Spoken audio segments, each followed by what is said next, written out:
Welcome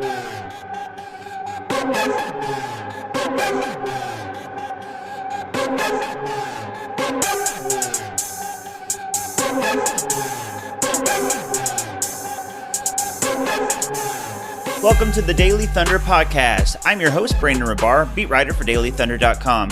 Every week, we will have guests ranging from national sports writers and local reporters to OKC celebrities and Thunder staff and players. This week, the man who started it all, I wouldn't be here without him. A man who needs no introduction, Daily Thunder founder, ESPN's Royce Young. Our guest this week on the Daily Thunder Podcast is ESPN, NBA writer, and Daily Thunder godfather, Royce Young. How are you doing, Royce?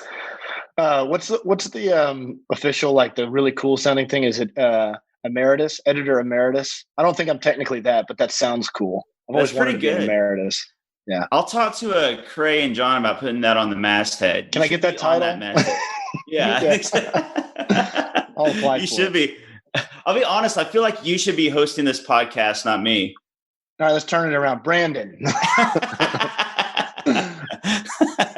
I do appreciate you taking your time out of your really busy schedule right now, though, to be on with us. I know, things are moving, 1,000 miles an hour over there for you.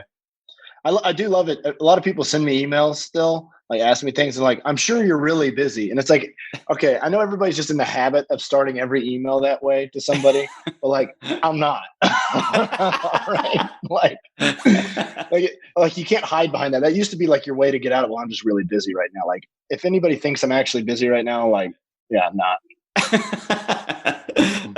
I do want to start this off. I got to start off a Daily Thunder podcast with Royce Young by saying that we are all really thankful for you creating this incredible website and maintaining it all throughout the years, a whole decade, putting out great content and creating just this great community, Thunder fans to meet up. And it's been a hub. And so, we appreciate that. And then, as, you kind of passed on the torch, we've just been trying to put out great content. And it's kind of like the, what would Royce do? Like, we're just trying to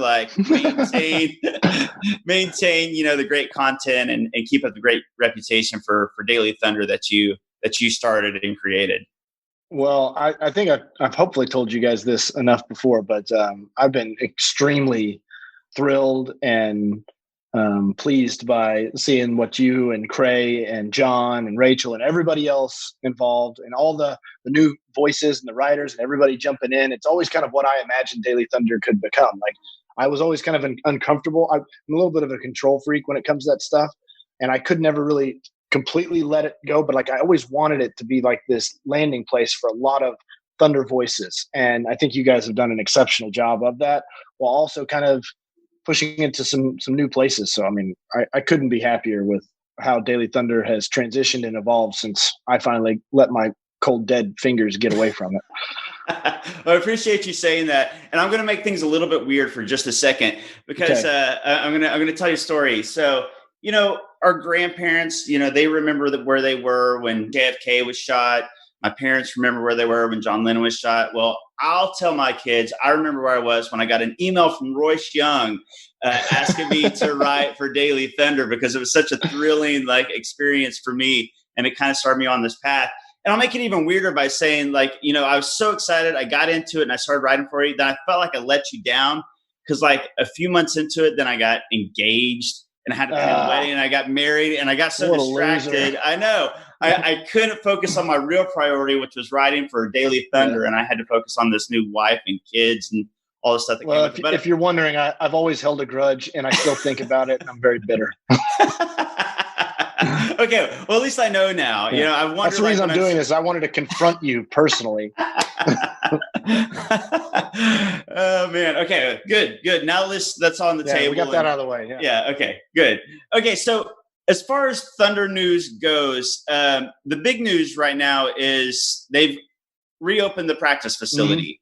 Mm-hmm. And if anybody knows about this, I'm sure it's you. Any insight into what players are going, how many players are going, if the Thunder themselves have kind of made it voluntary for everybody to go or not? What's the setup for the practice right now? Yeah, so it's totally voluntary. That's kind of league mandated to keep it that way. We don't know which players are going. I think you can there's a lot of players that did leave Oklahoma City.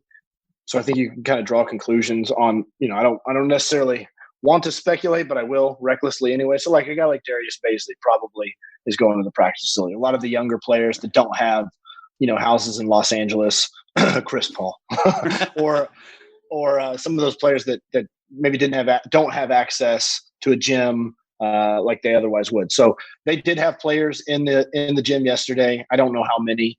They have to follow some pretty strict rules, and the Thunder are taking an approach to where they are testing their players that are coming in for workouts. And it's not necessarily a test every single time that they come in, but they're being tested regularly. So, and I'm sure the Thunder would want me to make sure I mention that they are doing it through private resources. And they have basically a doctor's note that's written documentation saying that they're not putting any strain on state resources or anything else, that they basically been cleared to do this. So, but yeah, it's I don't know how many players were there, but I'm sure it was a pretty good handful of them. Now, do you have any sort of insight, or it doesn't even have to be insight? It can just be a prediction based on what you know and how you feel like things are going. I don't think anybody knows. I don't think Sam Presti knows, to be honestly. Right. Do you think there will be a playoffs? And if so, what do you think that'll look like? Are you in line with this Disney World, Orlando, or Las Vegas line of thinking where they'll house the entire playoffs? Yeah, I think that's the most likely scenario. I'm still very optimistic that there will be a conclusion to this season. I think there's a lot of reasons as to why. The first and most obvious one that everybody's going to point out is money, right? Just like direct money right now. It affects the bottom line. Starting May 15th, players started seeing money missing from their paychecks, and that can be a motivating factor. And when it comes down to it, it is going to be just Adam Silver's decision, essentially. And I think Adam Silver is very motivated to finish the NBA season because even though we're seeing some challenges that Major League Baseball is having right now, the NFL, obviously college sports, but it's pretty widely understood that those sports, specifically the NFL and Major League Baseball, the two top peers of the NBA, are going to have seasons.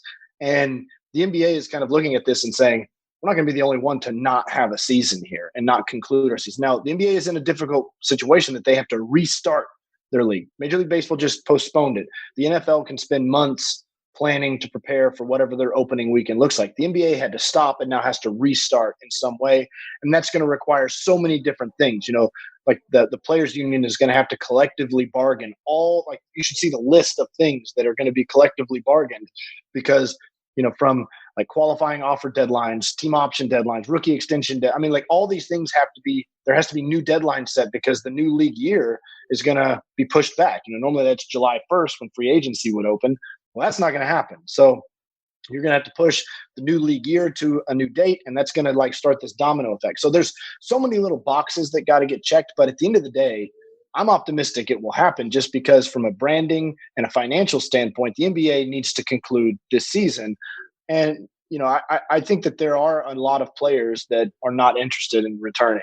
I think that is a case, but I don't know how much that matters. I don't know how much the 30%, I'm just throwing out a number, of players that don't want to come back. I don't know how much that's going to matter. At the end of the day, it's going to be the owners and Adam Silver that are going to really be the drivers of that decision. So I think the most likely scenario is what, I guess it's cool to call it a campus environment now. They don't like the bubble term so much anymore, but whether that's Walt Disney World, whether that's Vegas, whether that's somewhere else, whether it may be, smaller kind of like regional sites, I think that is the most likely situation. But, I think if you're following the news, you're hearing California's governor say it, you're hearing Andrew Cuomo say it, Florida's governor said it, that they're open and willing to house professional sports again. So I think that's a positive step for the NBA returning, maybe even in their own states, just without fans in the building.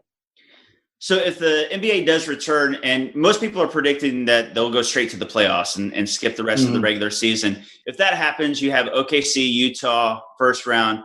And now we just heard that Utah is going to be missing a big piece. What's your prediction on a first round matchup with the Thunder and Jazz if it happens? And how much of the storyline is going to be, the Rudy Gobert, Donovan Mitchell, COVID-19 night in Oklahoma City? Yeah. It's pretty fitting, right? To pick the season back up where it left off. I think that would be pretty fitting. And I don't know that it'll matter. I know some people would be like, that game March 11th was for the 4-5 seed. Like if the Thunder win, they're the 4 seed and they lose home. Like, I don't know that home court advantage is really going to matter anymore right here. So don't be too upset about that one. I actually think, though, from a matchup standpoint, I think the Jazz would have been one of the teams the Thunder kind of would have wanted to play. I think in years past, the Jazz proved to not be a great matchup for the Thunder based on their defensive scheme.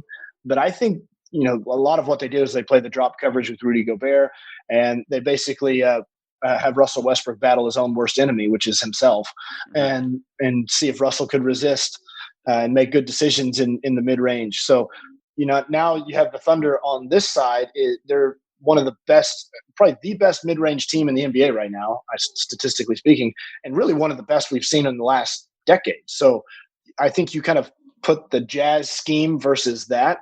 And I think at the end of the day, Brandon, it'll just be like, are the Thunder making their shots? If the Thunder make their mid-range jumpers, they're going to win that series. If they don't, it's going to be a tough series to win. And I think it honestly will come down to kind of almost as simple as that. So speaking of this year's Thunder team, where do you rank them? You've covered the Thunder since day one. In terms of being a fun team to watch, in terms of, the expectations were nothing and they've exceeded those. Obviously there's been teams that have been way more successful, that have way more star power. But as far as you covering this team, where does this team rank as far as, your favorite Thunder teams? I would say they're fairly high.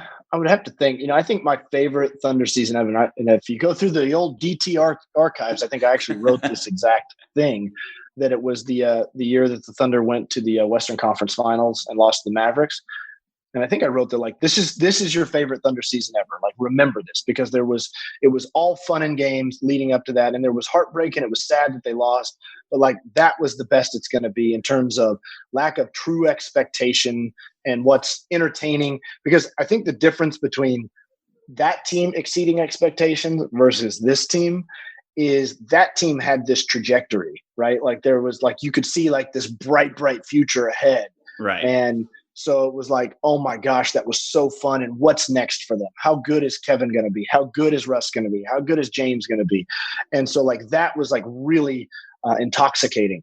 This group, while clearly exceeding expectations, probably in a more profound way than that team did, it's like a different trajectory. It's like, enjoy it while it lasts, because it won't happen very long. And so like, I think that kind of cloud over the season, I don't know. I mean, you can probably speak better to this than me, Brandon, but like, do you feel that? Like, is it something in the back of your mind when you're like, oh, that was an awesome overtime win against Philly, but they probably won't be again? Like there's nothing to build on here. And so, and also kind of knowing that like this team does have a ceiling. I think that it's pretty well understood that like winning a playoff series would be a massive achievement, right? I don't think anybody's thinking like, well, things might break right. And like, maybe the most optimistic Thunder fan is trying to sort out matchups to get them into the Western Conference Finals. I don't know. Right. But I don't know, that to me seems like the difference in where like I would rank this season versus some of those really entertaining seasons, is that those seasons were like, oh, there's something better to come. And this one's like going to go the other way, Right. No, I completely agree with that. I feel like the one, thing to kind of hold on to as far as like the trajectory going up has been Shea, because he is kind of the cornerstone moving forward. So I feel like to me, it's almost been kind of two separate things. You're rooting for the team. It's been fun, like you said, watching this team exceed expectations, but knowing that there's a cap on it and knowing that it is going to be this season. But then in the back of your mind, you're like, but Shea. But I mean, just like watching the Shea development. But Shea. So it's a lot more fun to say that than think, but draft picks, because draft picks, I mean, there's a lot of them there, but they're not as fun to think about necessarily in the present moment. Oh yeah. Yeah. No, I've been scouting like a lot of middle schools though. I mean, like there's some good players out there. There's a lot 20, of 25. James Jr. Yeah, exactly. The only other bit of Thunder news that's come out during this shutdown has been Andre Roberson got on a podcast with the Colorado Buffaloes blogger, writer, and he said that he's ready to play. He said that he feels like the trainers will say he's a full go. Of course, we heard that at the beginning of the season, and then just things didn't happen. Do you think Dre will one, I guess, play this season if it were to happen again, and then two, ever play for the Thunder again? That's a good question to phrase it. Just like, what's more likely, Andre Roberson to play this season or the NBA to play this season? Honestly, at this point, I think the Andre Roberson's more of a toss up. It's like, oh, I don't know.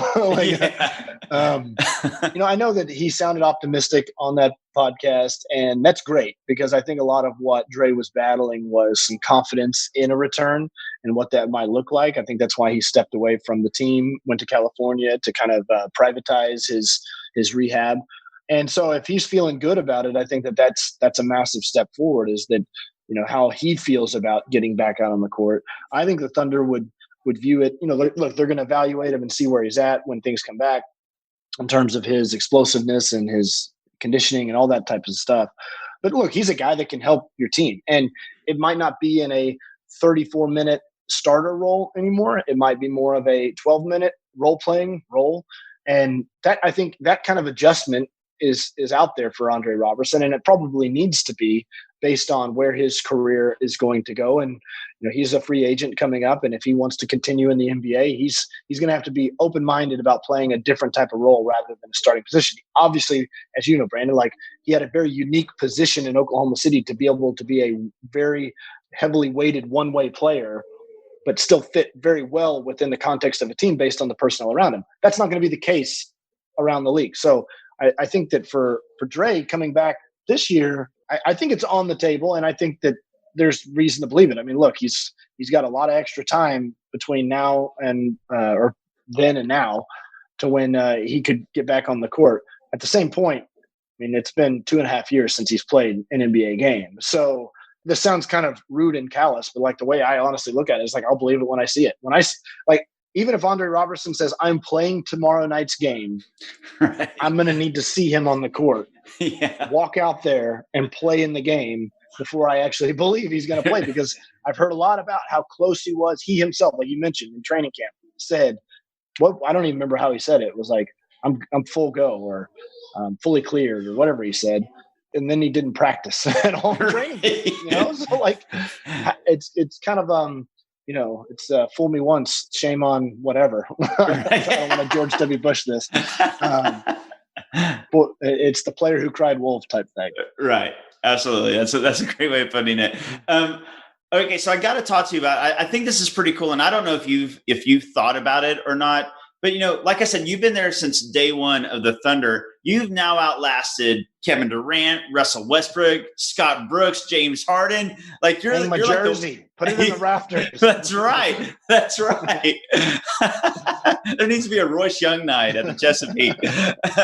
But you've been so closely intertwined, with the first decade of Thunder basketball, and I think you always will be. And as they're shifting into a new era, obviously, that first decade, it kind of wrote its own book, and now we're going on into this new one. And you're still covering the Thunder, which I think is just really cool. I mean, other writers have, we've seen a lot of writers go other places and things like that, and you're still covering the Thunder. So I want to talk a little bit before we let you go about, the past era of Thunder basketball and how it'll be remembered.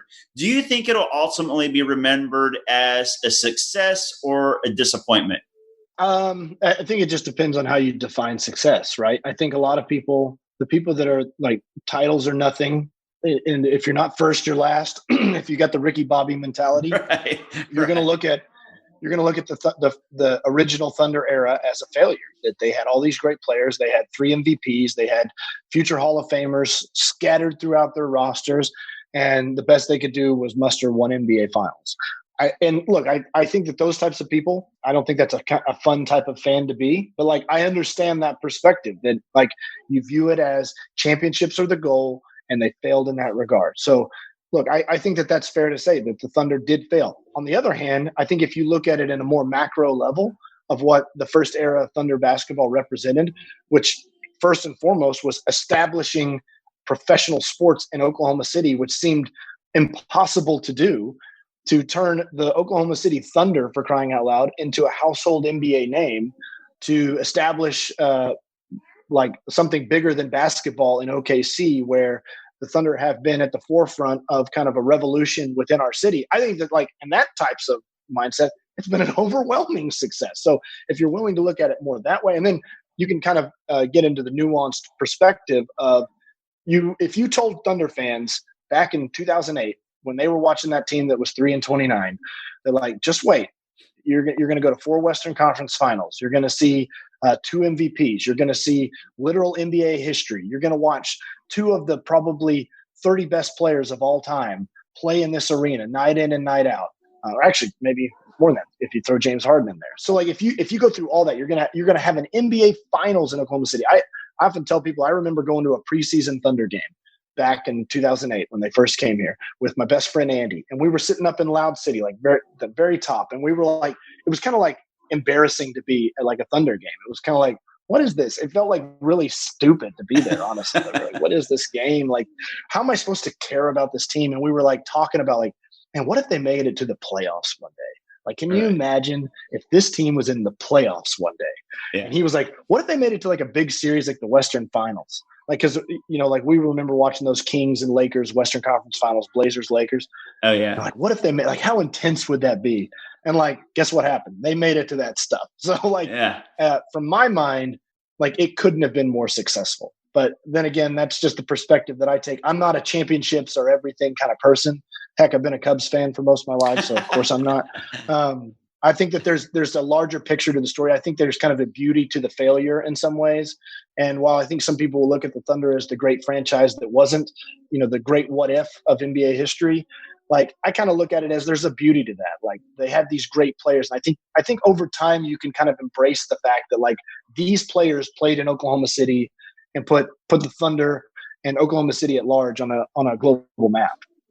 I think you put that perfectly. I'm really glad you said that because there is a definite rings culture now where it's championship or nothing. And I honestly, it's a bummer to see how many people talk about that era of Thunder basketball in a negative way, in a negative light. And I think you hit on all the positives that were that era. And I hope that ultimately one day most fans, at least Oklahoma City fans, outside fans will say what they'll say, but hopefully, you know, Oklahoma City realizes what we've had and how good it's been and how successful it's been.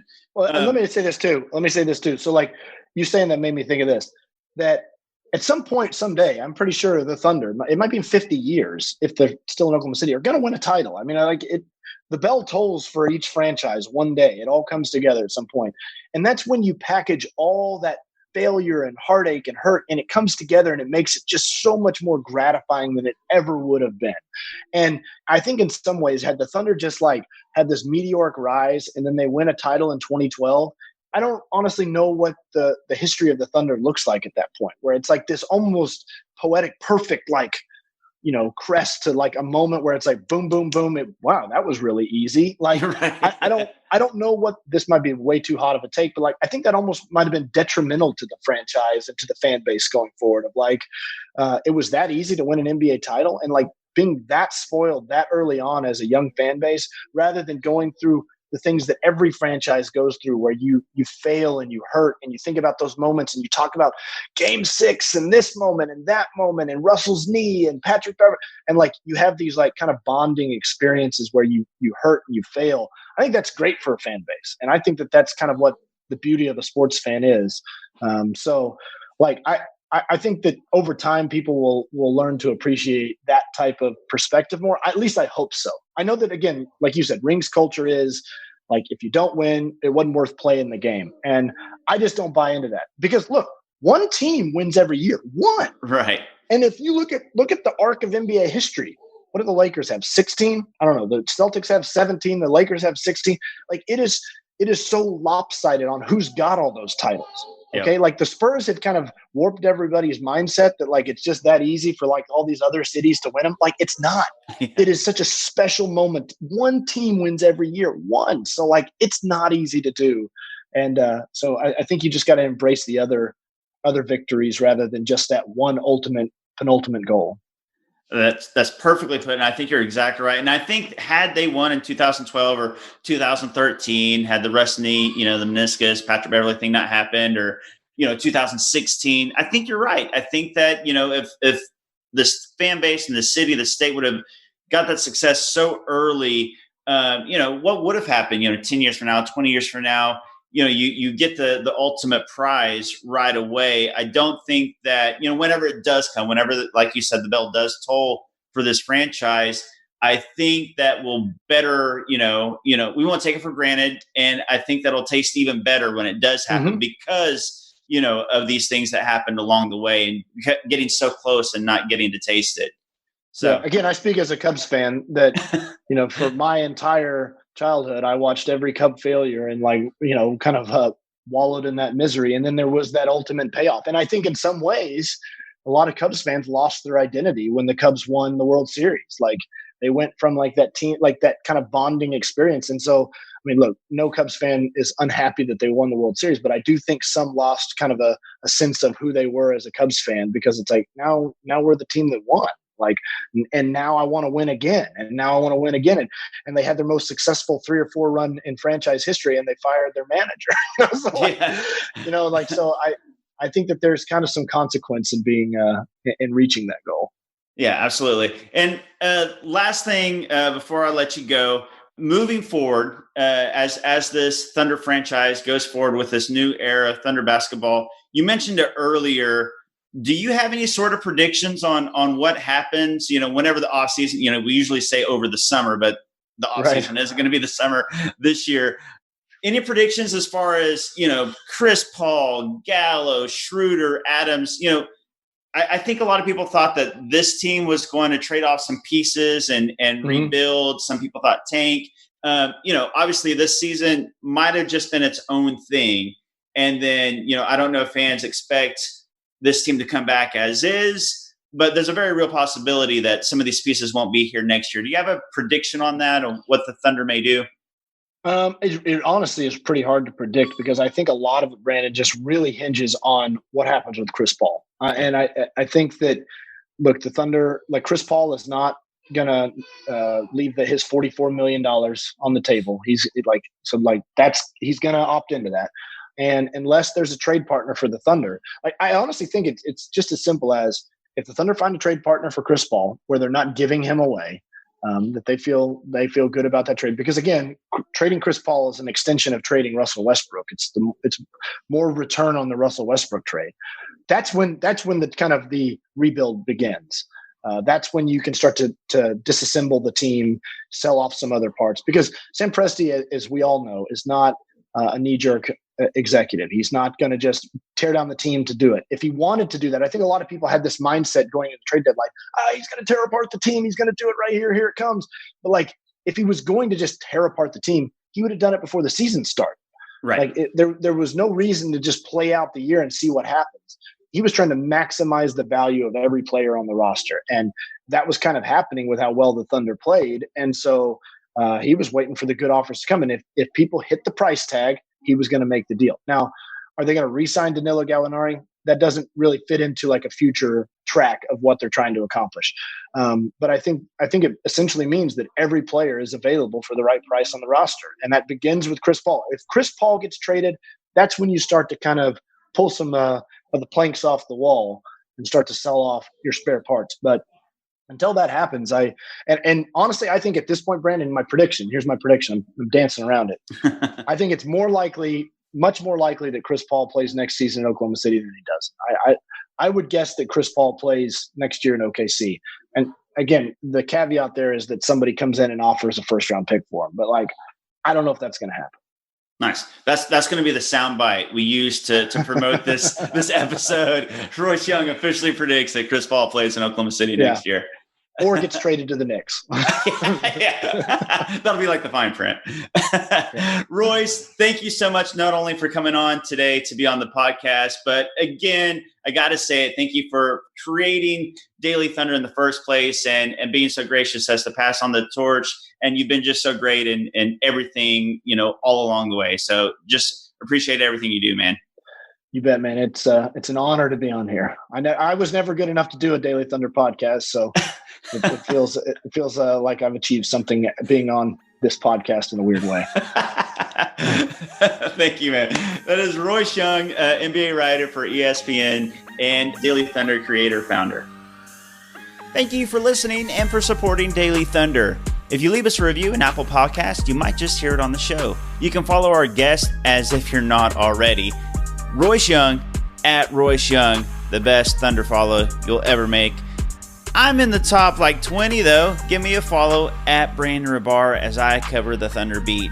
If you become a patron of the show, you'll receive early access to Daily Thunder content, including bonus podcast segments, along with a weekend edition, a rundown of the best stories, news, tweets, and shenanigans from the Thunder universe, complete with a letter from the editor written exclusively for our patrons. You can join today at patreon.com/Daily Thunder. This podcast is produced by Rachel Jameson. You can follow her. She's like a top 4,000 Thunder follow at Rach Jameson. Send your questions and feedback to dailythunder@gmail.com and stay on dailythunder.com every day to catch the latest Thunder news, recaps, analysis, interviews, and all kinds of nonsense. We'll see you next week. Well, bye.